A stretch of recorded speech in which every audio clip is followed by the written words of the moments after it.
thank you for your attendance here at one of two public meetings on the American Rescue Plan. We'd like to brief you on what we briefed the mayor and council on last Tuesday. We'd like to answer any of your questions. We'd like to you to share your thoughts, your input, your recommendations, and what we'll do is capture all of what we hear here this evening, and of course at the next meeting we'll do the same, and then we will go back to City Council with what we shared with them on last Tuesday, what we heard from you, and then we will make further recommendations to them based on what we hear from you, the citizens, and then we'll leave it to council to make any final decisions as to how we spend the first half, the first portion of the American Rescue dollars that we have received. We have with us this evening our mayor, the Honorable Mayor Skip Henderson, and I'm going to ask the mayor to come and share his remarks with you, and I know the mayor will acknowledge the city council members who are here. Mr. Mayor. Thank you, Mr. City Manager. I won't be redundant. I'll just say good evening. Thank you for playing such a vital role in this process. I will acknowledge the councilors that are here. Councilor House, of course, is here, and who else I see? I saw someone else. Councilor Tucker is here. Ran into her in the parking lot. We were dodging the lightning together. Now, this is the last year and a half. There have been so many parts of our community that have been impacted by the virus, both directly and indirectly. A lot of aspects within the city government, but a lot of businesses, a lot of organizations that are in our community. And so our focus is quite simple. It's to find the best way to heal the most people with the amount of money that we have allotted to us. And to do that, it makes no sense not to include the people in the community. So that's why this is so critical. We are looking for your input so they can go back to the counselors and they can look at some of the recommendations that were made. We do know that right now there's a second payment scheduled. So as we work our way through this, it's worth keeping in mind that if something doesn't fit in this round, it may very well fit in the next round. But again, thank you all for being here because you are a critical part of this process. Thank you.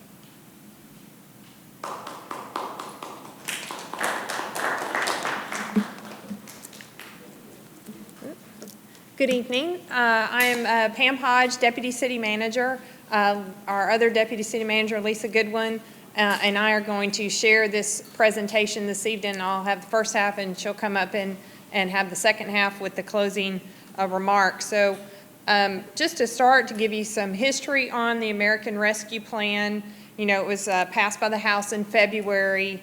It was passed by the Senate in March and then signed into law on March 11th. And it was $1.9 trillion of economic relief related to the pandemic.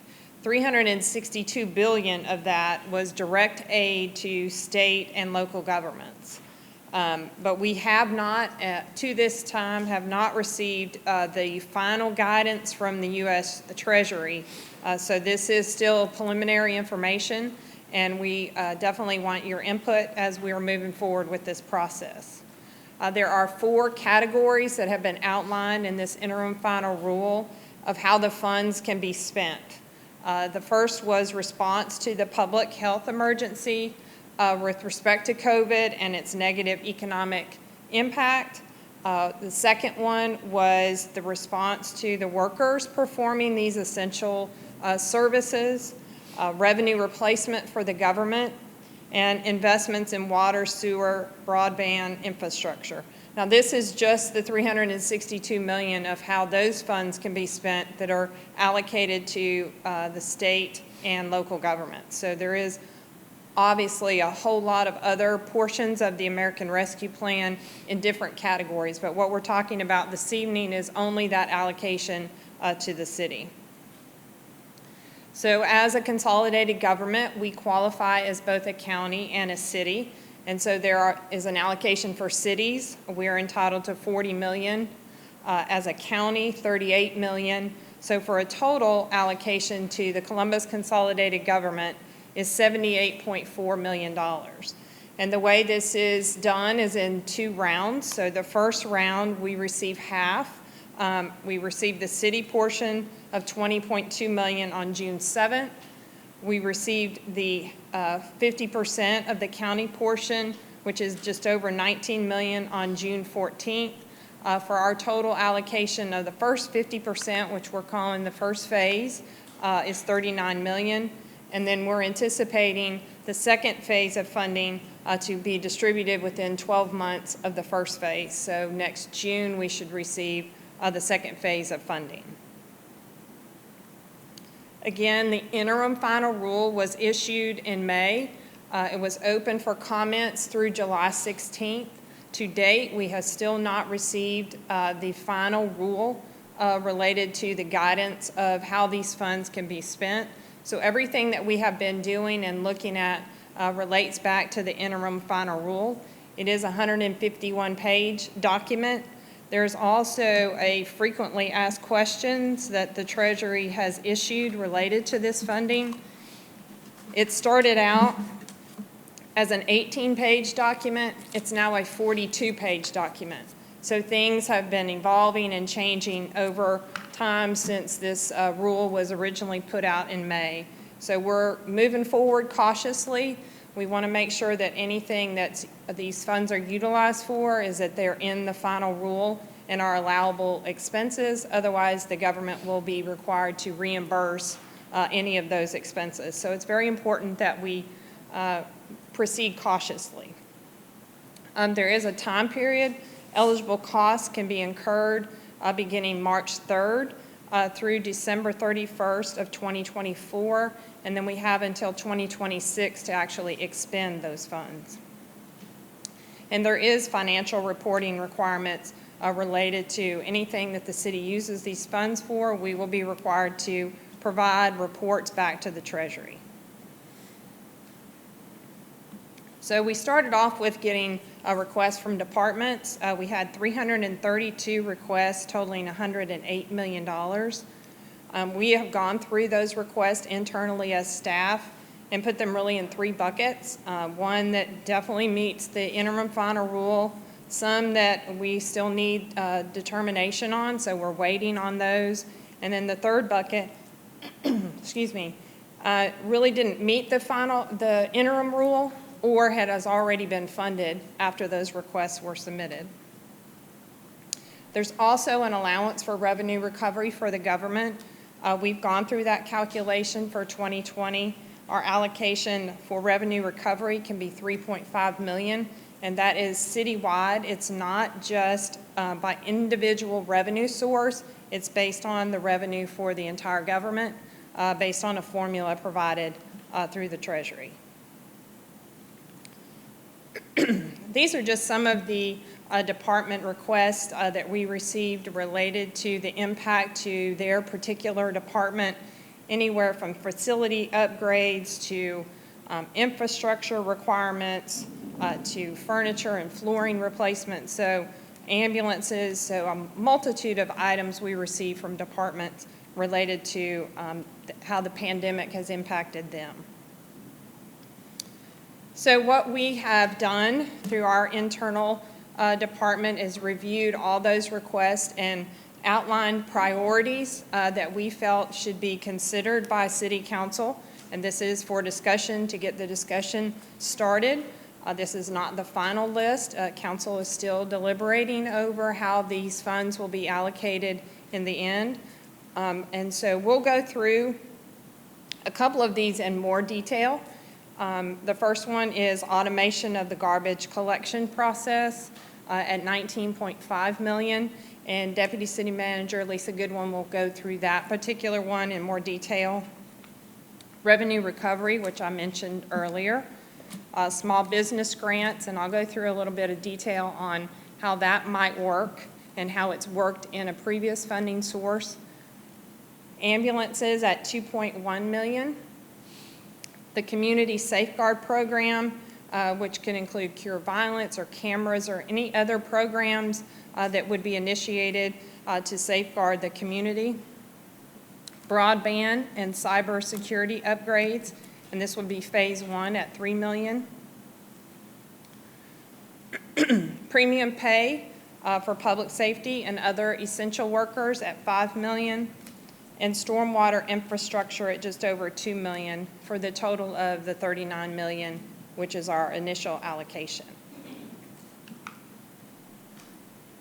So just to spend a few minutes on the small business grants and how that program has worked through another funding source through the CARES Act. This was done through our Cdbg program. Director Rob Scott is here, so if there's specific questions related to that program, he's here to answer those. But the Community Reinvestment Department worked with Startup Columbus and the Greater Columbus Chamber of Commerce on a program for small businesses. $112,000 was allocated, and these were grants up to $4,000 for small businesses for employees of 1 to 25. It could be used for rent and mortgage payments, employee payroll, utilities, and it was really to provide assistance through continued employment of low to mod income individuals. The Cdbg program is a HUD program, and so there were stipulations in this particular program that had to meet HUD guidelines. And these were the eligibility requirements for this particular program. It was for-profit businesses. They had to be current with city business license, in good standing, meaning your property taxes, if you owed any, were paid. Your occupation taxes were paid. For 1 to 25 employees, you had to have physical presence in Muskogee County. You had to have a business ongoing since prior to the pandemic, which was January 1 of 2020, not in bankruptcy, obviously, and current on all your taxes, and it was to retain or create jobs for that low to mod income individuals. These were the businesses that had submitted applications to date and have been awarded the $4,000. I'm not going to read through each of these, but there is a multitude across different types of businesses that qualified under this particular program. The program that would be part of the ARP would be similar to this program. We are currently drafting those guidelines, but it would be basically the same type of program. It might be a different amount, and those guidelines will be approved by council before those are finalized. So at this time, I'll turn it over to Deputy City Manager Goodwin for the details on the yard waste and integrated waste. Thank you, Deputy City Manager Hodge, and thank you for being here. And I really want to start with just sharing with you what our waste collection priorities are for the city. I think you've heard often and many times that our #1 pickup is household waste. We have to, by regulation, must pick that up. That cannot be delayed. Our second is recycling. So recycling we pick up after that, then yard waste, and then bulk waste. Now let me tell you the difference in yard waste and bulk waste. Yard waste is what you place out in terms of leaves or grass clippings, bagged or containerized. The vehicle that actually comes through to pick up yard waste is the rear loaders, just like what you see in terms of household garbage collection. That's the truck that will come by and pick up the yard waste. Again, grass clippings in bags and or containerized.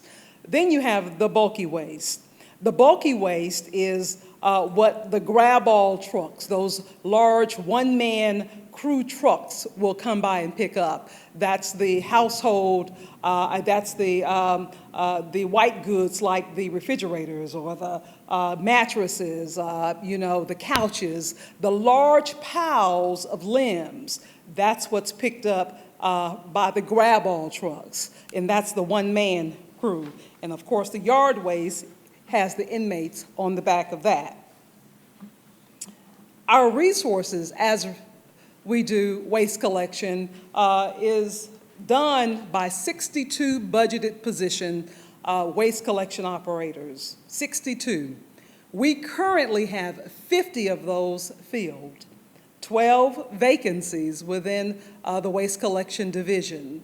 Now, when we look at what our daily needs are, just for household waste, we need 26 drivers for that. And then, of course, for recycling, we need 10. Yard waste, we need 14. Again, the 14 are the ones with the inmates on the back. So that's 14. That's your 50 right there. That comes to 50. And that's what we currently have on staff, 50 waste collection operators, 50 of them. We've not talked about bulk waste yet. Now, bulk waste, we have, again, 12 vacancies with bulk waste.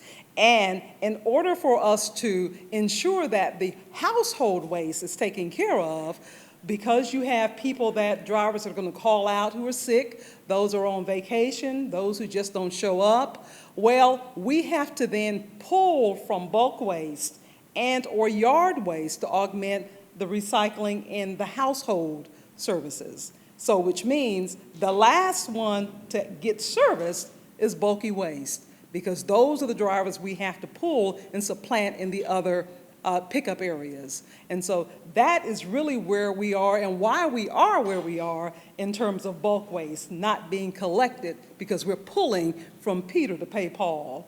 That's in a nutshell. That's how it's being handled.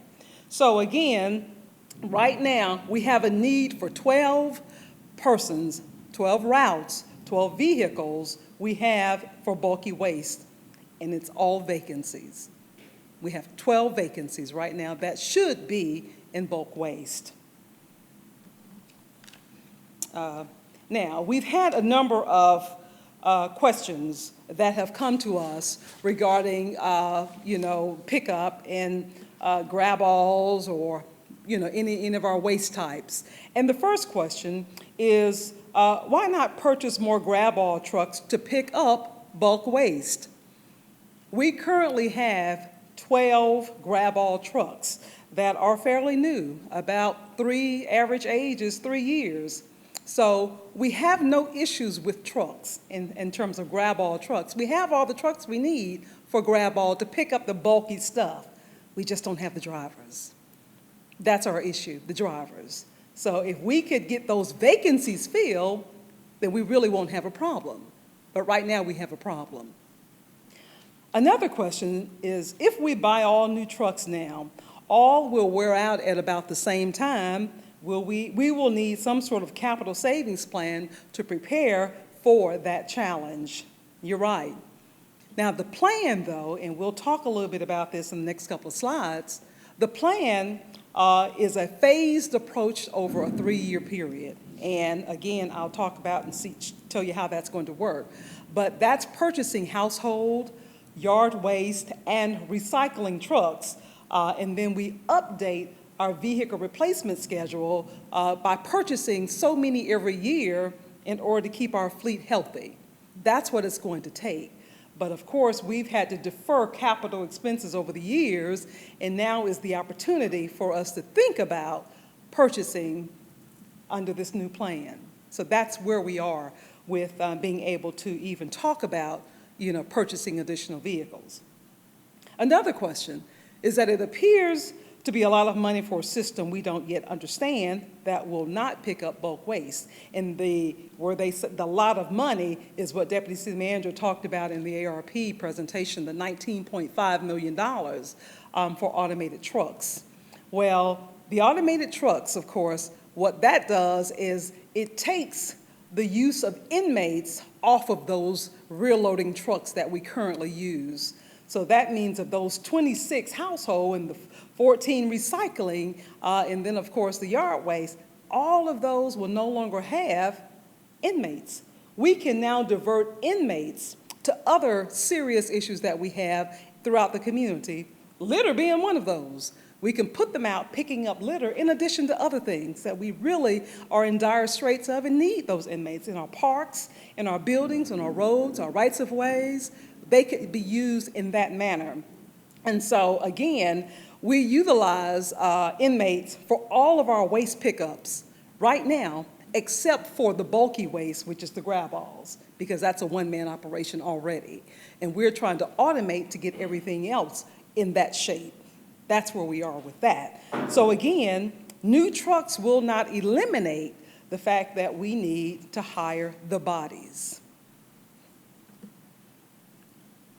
Now, our resource allocation.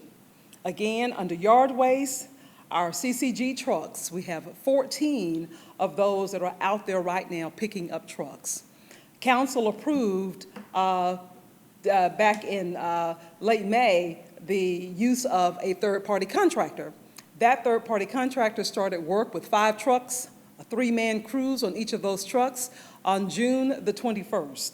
And so they have been out there doing and providing the service ever since. And so that just, now we have 19 yard waste trucks out there utilizing 19 routes. They're supplanting and helping us pull that together. And again, keep in mind, yard waste is the bagged and containerized waste, yard waste, not the bulky stuff, not the big stuff that you still see out there. That's bulky waste.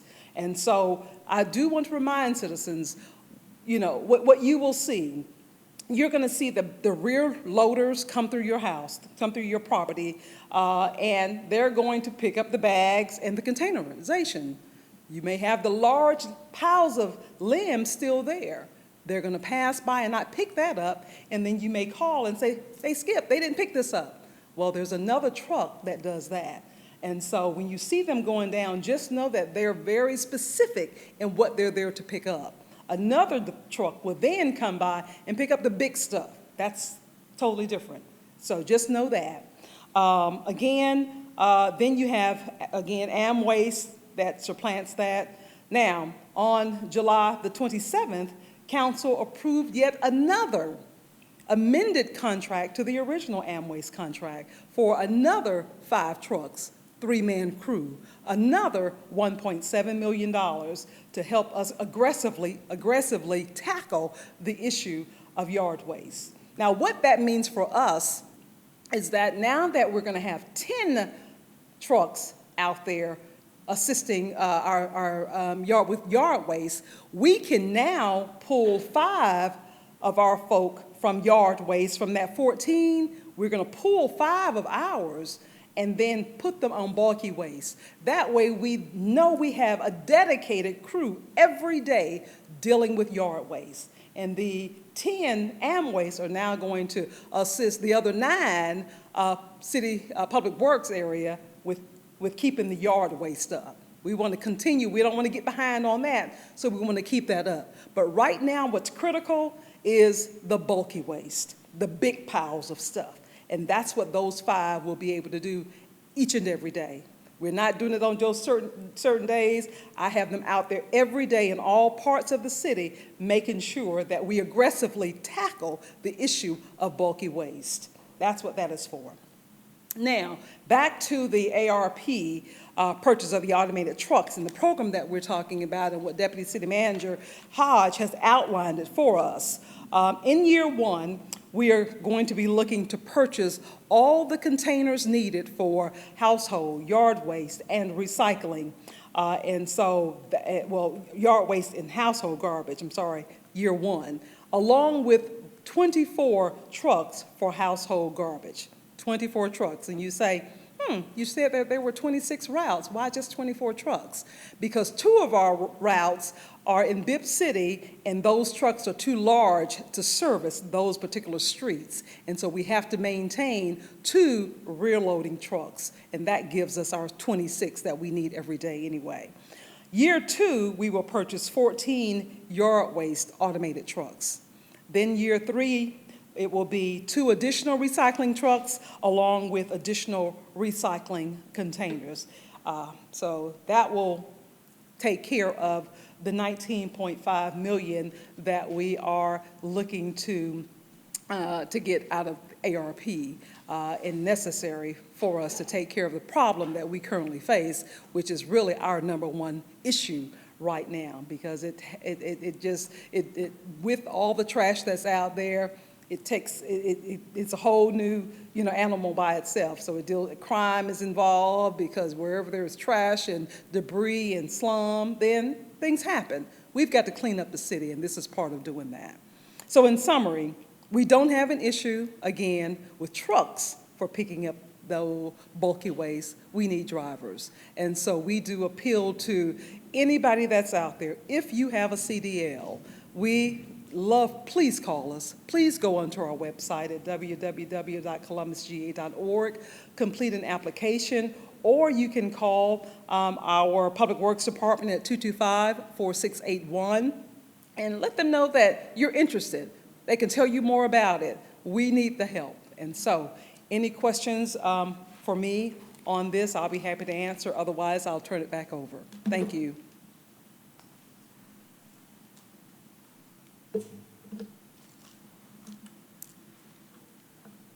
So we're having tonight's public meeting to definitely get public comment. If you came in the back door, you should receive a comment card.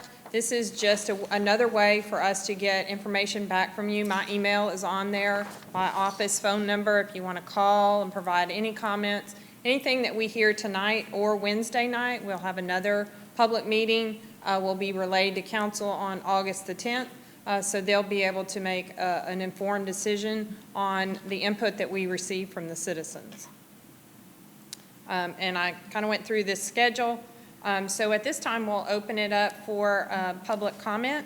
If there's anyone who has a question, a comment, if you'll come up to the mic, and we'll be happy to hear your comment, or if you feel more comfortable writing your comments down, that's perfectly fine as well.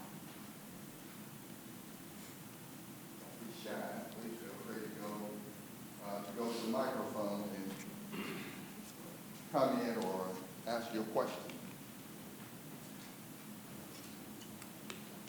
Good evening, everyone. Good evening. Arisha Z. Lawrence here with the Music and Entertainment Council. Have another founding member, Wyndham, in the back with us. MEC, we basically work to protect, stabilize, connect, sustain, and grow a music economy within this particular city. Our goal is to create Columbus and make it a music city, define it. So with that said, the musicians are usually left out.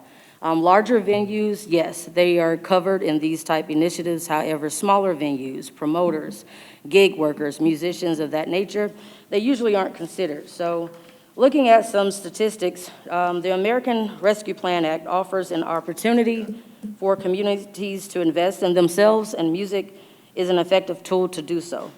The music and nighttime economy suffers consistent primarily of very small businesses and sole proprietors. Music is the heartbeat of America, a part of life everywhere. It attracts modern jobs suited to the 21st century and is proven talent retention tool. Music is technologically advanced and can be created and distributed from anywhere. With careful and intentional investment, music and the nighttime economy can improve communities. It breathes life and regenerates main streets, downtowns, and empty buildings. It is used to market destinations. It can be sustainable. With a robust strategy, action plan, and a set of community-led initiatives, it would deliver economic, social, and cultural benefits that we can measure and track. With that stated, our goal is to receive funding so we can have a recovery and nighttime economy impact strategy done within this city. 1, to become a music city, but 2, to recover. So in short, we were already suffering prior, so just imagine how we're suffering now. And it's great to see some colleagues that are also here representing their venues. So just also to respond to you, musicians would meet the small business as 1 to 25 employees. And so if you miss this first round through the CDBG program, we are allocating or recommending to allocate funding to small business program, which as a sole proprietor you would qualify as long as you meet the other requirements in the program. Correct. Thank you. Did you want to comment more? And just as a reminder, the CARES Act was $112,000 with up to $4,000 or $4,000 grants. Right. Right now, what we are recommending, proposing to City Council is $3 million, and this is the first round. And the second round, we don't know how much that would be, but this would be $3 million. And as you heard the Deputy City Manager say, we're looking at a different amount. It could be, let's say, up to $10,000 per grant. And so this has been something the mayor has talked about since the CARES Act. We thought we were going to get a second round in the CARES Act from the state, and we did not. And but we were able to pull off $112,000. But now we're talking $3 million. So that's considerably more. Thank you. Thank you.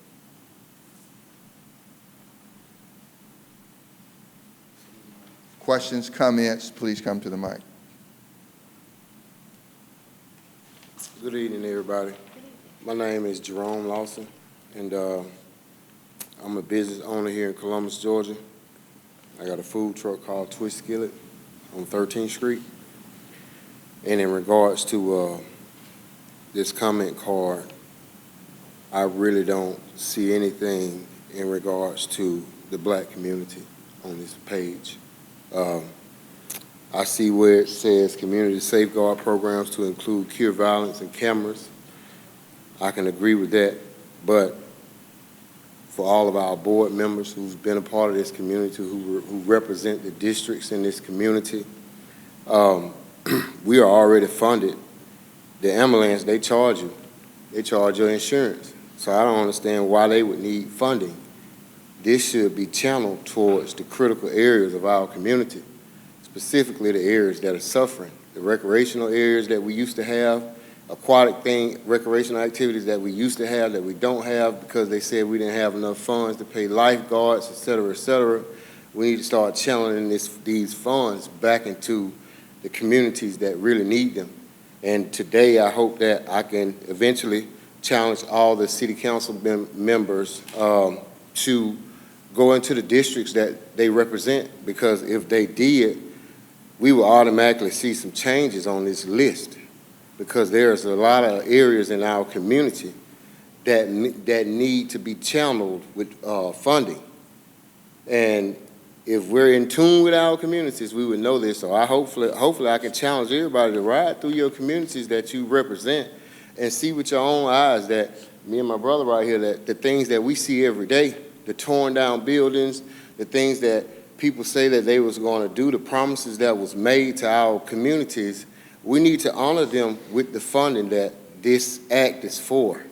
So, I mean, automation of garbage collection, I mean, the city is the one who reduced collection. Revenue recovery, the city gets revenue from the state. This small business grants, I agree with that. Ambulances and community safeguard programs, I agree with those who premium pay for public safety and other essential employees, stormwater infrastructure. We already have a budget for those things. We don't need to juice up the things that we can fix ourselves. We need to channel these funds to the communities, to the programs, and to the individuals who are out here doing the work and trying to make the city better. Well, and let me thank you for those comments, and they are being recorded. And I want to just urge all businesses, whether it's black business or small business, to really pay attention and stay focused on funding that's available. We had a forum session for small business at the Trade Center, and we had Will Taylor and Associates and CPA firms, and they talked about the PPP money that was available, and how people missed out on it because they either didn't apply, or if they did apply, they didn't have all of their documentation together. They didn't have a business license. They didn't have certain other things that they needed, and they missed out. And his words were 100% of the people who worked through his office, a CPA's office, 100% of them got PPP, 100%. And then we had some of the people at the session, they talked about the monies that were allocated, applications that we were seeking for CARES Act money, and they missed it because they did not realize the program was available or there. And they asked, well, how did we promote it? Well, we discussed it at every city council meeting. We did updates. We did public service announcements. We advertised on social media, and they just missed it. And even with the recent grants through Cdbg, my wife owns a State Farm insurance agency, and I was telling her about the people who got the $4,000, and she says, why didn't you tell me about it? And I know people, and that's just to say that people get busy, and had she been watching, she would have applied to get the $4,000 too. I didn't go home and say, Carolyn, apply for $4,000. She was not watching, and she asked me, and why didn't you tell me? Well, I say that to say that we've got to be vigilant. We've got to stay in tune, watch city council meetings, watch the news. You got to know what's going on, because I'm looking at the list, and there's diversity in that list of those who got that $4,000. And I knew there was diversity because I signed the letter that they received to grant them the $4,000. I signed the letters to send to them. And then people ask, well, how'd you advertise or promote? It was on social media, it was at city council, we had briefings. Rob Scott talked about it at the Small Business Forum. And we're telling people right now that there's $3 million that's going, if council approves this, that will be available for small business. $3 million. Put it on your Facebook, go tell your friends to be on the watch for the small business grants if council approves it, so that they can be sure to apply for the grants. We don't know the amount yet, but it could be up to $10,000. And I'm being redundant because I want people to hear that we anticipate, the mayor's advocated for it. It's one of his his babies. He wants to see the small business loans, grants, and I think it's likely going to be there. I heard someone say at a recent meeting that Athens had put in $500,000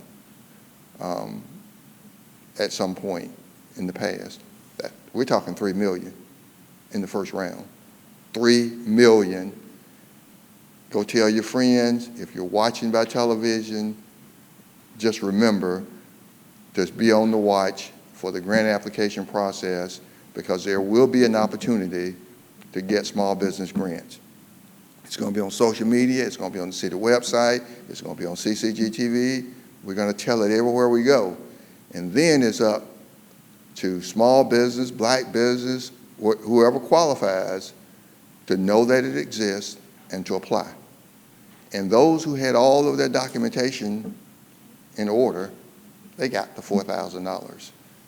And so it's our hope that people will pay attention and go after that $3 million. Your portion of the $3 million. Grant. We didn't say loan, we said grant. So please be attentive. Other comments or questions? Hello, my name is DeAntoine Henderson. I am the CEO of a nonprofit organization called True Story Outreach, Inc. And something that caught my attention that I wanted to see if I can get more clarification on is the Community Safeguard Program to include cure violence and cameras. With all of the deaths that we have with our youth and from age 14 ranging up, is there a breakdown or idea how that money is going to be spent? Is it available to nonprofits to get, or just how that money is planned to be spent? Well, the two examples that you saw mentioned, cure violence and cameras, I will mention cure violence first. And you've heard in recent weeks, last few months, the talk about a study where they would come to town and look at zip codes and identify intruders, if you will, how they go into communities, identify the problem, and then apply a solution to the problem. Cure violence is, I think, in cities across the nation and in 10 different countries. And but they've got that study that's going right now, and city council put in $25,000 to support that study, and then said that if the study turns out well, then it could put in up to $500,000, up to. And so Cure Violence is a program that has proven effective in Chicago and New York and some other places. And we have a non-city government team who has studied, looked into cure violence, and they've been going around the city doing forums and presentations and telling the citizens how that program works. And so there's a chance we could invest in that. Cameras would be a comprehensive camera system throughout the city. We have litter problems and crime, as you said, throughout the city, but not just in Columbus. I don't know if you watched ABC, not this past Sunday, but the Sunday before. They talked about the pandemic, gun violence across America.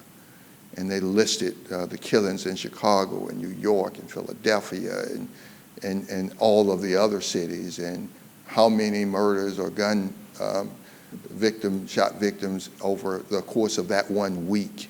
I mean, it was like 1,000. But we've got a problem here in Columbus, much like other cities, whether it's Nashville or wherever. And so the mayor has talked about a camera system citywide, and we've pulled together a city government team, various departments. We've got a lot of cameras right now. People don't know, but we've got hundreds of cameras throughout the city and various city departments right now. But we are going to look at a camera system that all will sync together, and they're going to be mobile, some of them portable, where you can move them around, but in areas that are hot spots, because we want to try and catch people who not only litter, but commit other crimes in the act, so that we have them on camera and that we can bring them to justice. And so we're looking at a comprehensive camera system citywide that will assist our public safety and city government officials in curtailing blight and some of the other criminal acts that's going on around the city. Okay, so once that program comes in and they come and do their surveys and start moving, will they actually get local city leaders and those that has actually boots on the ground in those areas, can go in those areas to actually assist, or they're going to do strictly with the committee or the team that they actually bring in? Well, the team, it's composed of a group of locals right now, our local team. It's Reggie Lewis. I don't know if you know Reggie, former police officer. It's Cedric Hill.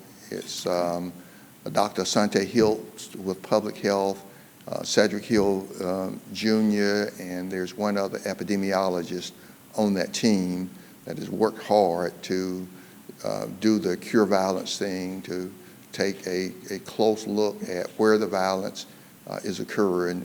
I mean, it gets down to really nitty-gritty detail based on zip code. They look at every criminal act, murder in every zip code, and they identify the problem, and then they work on the solution. Okay, thank you. Yeah, but that's an excellent question. Okay, And we need to, say your name again. DeAntoine Henderson. Okay, because, I mean, you know, if you're interested in helping, Yes. we need to know that so that we can, you know, connect you to those who are working so hard on this, to let them know that you're interested. Yeah, definitely will. That's a major concern, because even if we're going to bring the crimes out, how are we putting money in to actually fix those crime-affected areas? Because typically it's poverty or something that Absolutely. draws them Absolutely. to actually, so you can pull the crime out, Absolutely. which fixes one solution, but if they Yeah. still don't have anything that says, hey, I can get a job, I can eat, because you have 17 and 18-year-olds, that's the man of the house. So if the man of the house goes out, then now you have the family that's in poverty. So how can we fix those that get left behind or give them a solution Yeah. to see a better hope in what And I'm they're going to doing? ask Deputy City Manager Goodwin if she would get your contact information Thank you. so that we'll have it and we can refer it, and not only to them, but we need help at City Hall as well, especially young African-American males like yourself. We can use your thoughts, your involvement. Yeah.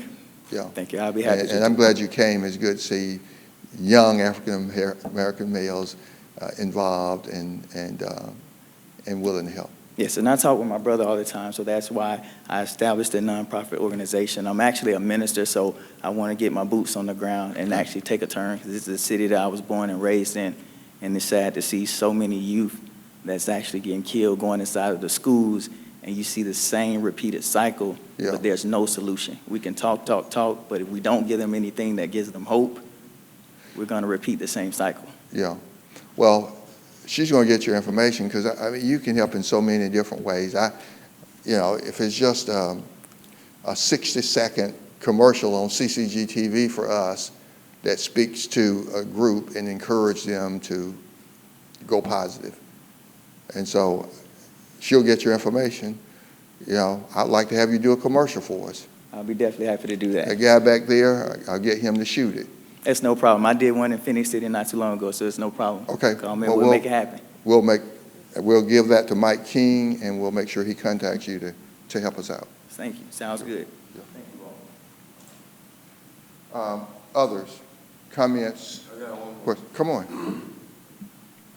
To piggyback off of brother here, the biggest thing that's contributing to our violence in our communities, we know is because of lack of resources. We know we need jobs for our young children. We need them to be accountable to something. So, you know, I agree with the camera thing, because that's going to kind of set a type of standard to let them know the eyes are watching. But hopefully that we can use some of this funding to get them to do the things in the community that we need, taking care of their own. And I want to clarify something. It's not all our leaders' fault. I want to say that. Sure. It's a collective effort on both ends. And I got a lot of people that are in the streets that are willing to meet you all halfway. And I'm going to bring those, I'm going to bridge those gaps in the near future. Yeah. But I want the council to get more personal I got you. with the community, because you got some guys that can't really voice their concerns in a way that they feel like they would be understood. Mm-hmm. So once we get our youth to see that we're not against each other, we just have to find a median to make this all work. And once they see that the city is for them and wants to support them and wants to see them be productive citizens, I think they'll begin to come out of the shell a little bit. But right now we have a breach of trust, and that happens when promises that are made are not honored. We have people who just don't have clarification over some things, like we was talking about the grants that each business got on your board here. Grants. A lot of, like you were talking about your wife. You ain't tell me, you didn't tell her about it because you didn't feel like you had to, because it was promoted, right? That's and right. A lot of people missed that train, and a lot of people who got the PPP loans, They had to use it just to get their business to a certain place, and now we need additional help. And hopefully, in a collective sense, we can make this all work, because our youth, again, all they need is the availability of employment, and some of these small businesses, they will be able to do that if the city gets behind them. That's why I mentioned the black community, because that's really what the issues really are. You know, everybody has issues, Yeah. but we're talking about Elizabeth County, Winston Road, you know, East Highland, places like this where we know we need to get in there and regenerate some things. And we got vacant buildings that are around here that can be occupied, that the city can take responsibility for and put people in place to facilitate whatever programs they need. But if they don't have no outlets, the things and the problems are going to continue to circulate within those communities and ultimately continue to become their detriment.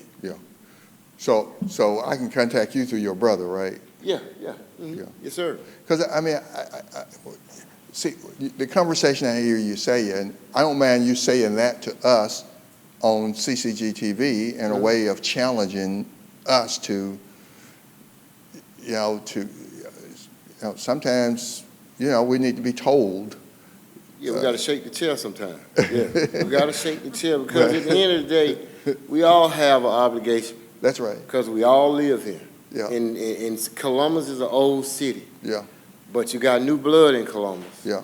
And sometimes new blood revitalizes old veins or they collapse them. Yeah. So we just got to be collectively together and say, hey, and I work with Cure Violence, Cedric Hill and Reggie Lewis. They know me well. Okay. I've sat with them in all the meetings. Yeah. So I know what we're trying to do. Right. But the biggest things that the community wants to see and they want to know is do they have their city leaders behind them?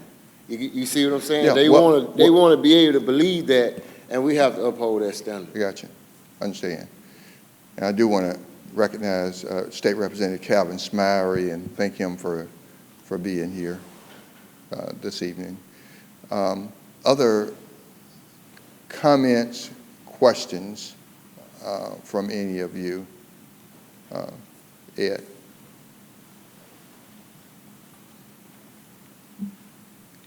Good evening. Thank you for putting this together. Ed Wolverton, 25 West 10th Street.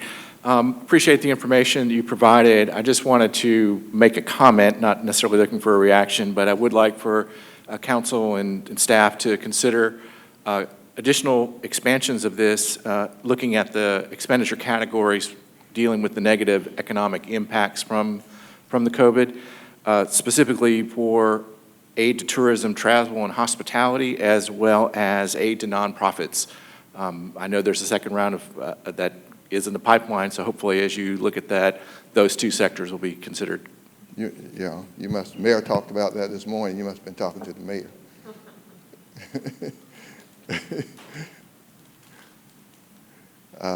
Other questions or comments?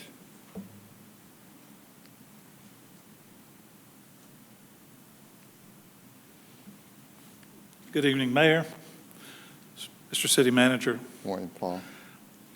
Deputy City Managers, Goodwin and Hodge. Thank you for being here. I have to say, I'm inspired by listening to you two gentlemen. I am too. That's why I had to get their contact information. I almost feel like we should just turn the meeting over to them. Yeah. Really, because it's entrepreneurship and social service in our community that's going to help us put our society back together again. This pandemic has pulled at the threads of society, of government, and of institutions all across this city and all across this nation. And the agility and the creativity that comes with keeping these kinds of institutions and enterprises alive is what's going to deliver the goods for Columbus, Georgia. I am one of the old guides. I don't know if you've noticed. I've been in Columbus and serving the Springer Opera House for 33 years now. And so, but I'm old, but I'm here to fight for the young people, all right? It's my honor to fight for the youngsters whose lives in our schools and communities that the Springer Opera House has partnerships with is really keeping us alive and motivated. I would like to speak to, and I understand that you're still waiting for guidance and guidelines on how this money can be spent, but I would like to put one sector of the community's success and strengths on the table, please, and that's the arts and culture community. Arts and culture has made Columbus a destination. We work closely with Visit Columbus GA, and Peter Bowden's leadership and his fine team allowed us to tell Columbus's story throughout the region and throughout the country, and it's drawn people here. Well, why are they coming? They're coming in large part because of the arts and culture here. We are part of, if not a leadership figure in the economic engine that keeps Columbus, Georgia alive, produces jobs, collects sales tax revenue, hotel motel tax revenue, that keeps this big engine running. And ultimately, it comes down to the fact that the business model of theaters like the Springer Opera House and the River Center for the Performing Arts, which I'm not speaking on behalf of today, but they're facing the same thing we are. The business model requires that hundreds of people come into the single room and breathe the same air for 2 hours. And that's the one thing that we haven't been able to do for 15 months. We are hurting. These institutions are threatened, and yes, at some point, everybody's going to get vaccinated and society is going to start getting back to normal. But one of the things that I hear from these gentlemen is normal is not good enough. Right. We have to come back stronger than we were before. And you can't just flip a switch and get a theater up and running again. People have all kinds of feelings about when they will feel comfortable coming back into a group setting. And we're going to have to deal with that, and it's going to be stretched out over a period of years. So I would just ask the city, what I've seen today looks like you are trying to drill deep on the needs of the city, the needs of the community, and I just ask that you consider the fact that an important sector of this city is hurting right now, and that's arts and culture.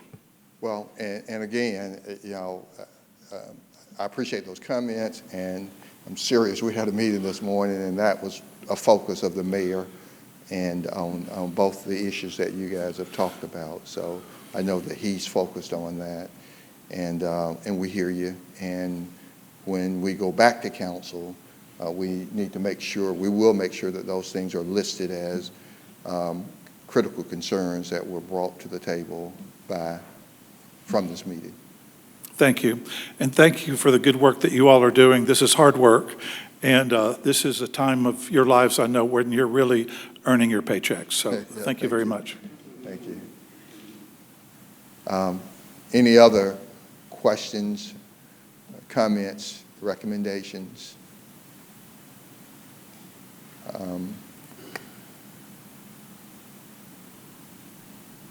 And so we were scheduled to be here until 7. We will hang around if you want to talk to us individually, but we'll make a final call for questions, comments, recommendations. There will be another meeting here Wednesday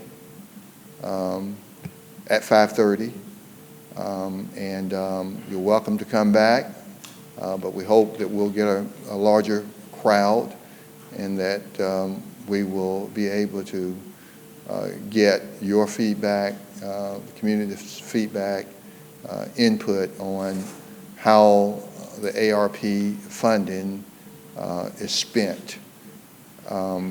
This is the first round of monies, and we do expect a second round that will bring our total. Right now, we've received, as the Deputy City Manager indicated, just over $39 million, and there's another $39 million or so that we expect to receive, and so this is the first round. Final questions, comments, recommendations? Yes, yeah. When do you expect to know on the second round? Next year? Or? We anticipate it's 1 year from the first round, so it would be June of 2022 is when we anticipate the second round, June of 2022. Mary, any final comments? Any from you? Thank you for coming. This is important. This is a tough time, and we are trying to make sure that we spend the monies that we have received, will receive, in accordance with what the citizens think are our highest priorities. So thank you for coming, and we will be back here again on Wednesday at 5:30. Thank you, and have a good evening.